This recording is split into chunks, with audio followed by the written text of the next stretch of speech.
Hello everyone, it is indeed inspiring to see you back again. In this particular tutorial, we'll be exploring the symbol maps. So let us basically start by creating a map on the basis of country, and you can see that all the countries are getting populated if I double click on the country dimension or that particular column. Now I'll be bringing up sales into the size part, and you can see the size is getting changed as per the sales value, total sales value.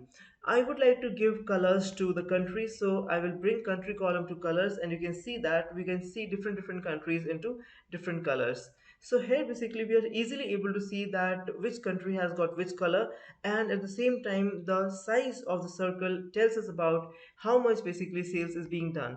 If you want to work on size, you can a bit increase the size, and this is how you can increase the size, and you can see a bit larger in size.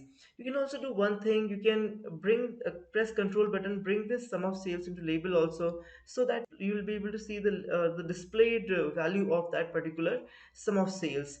Now furthermore, what you can do is you can basically check on your hierarchy with the help of country. You can click on plus, and here you can see that it has been now in detail. It has gone to states as well. If you click again, you can click on plus, it will go to cities as well.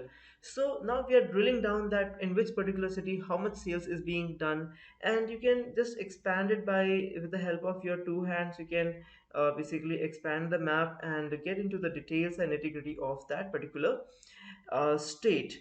If you want to display the name of the state also, so what you can do is you can bring state into label, and you can see that those states are also being displayed over here.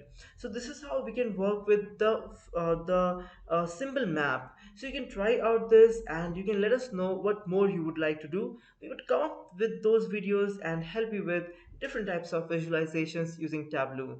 Thanks for watching. Do like, subscribe, and share this video.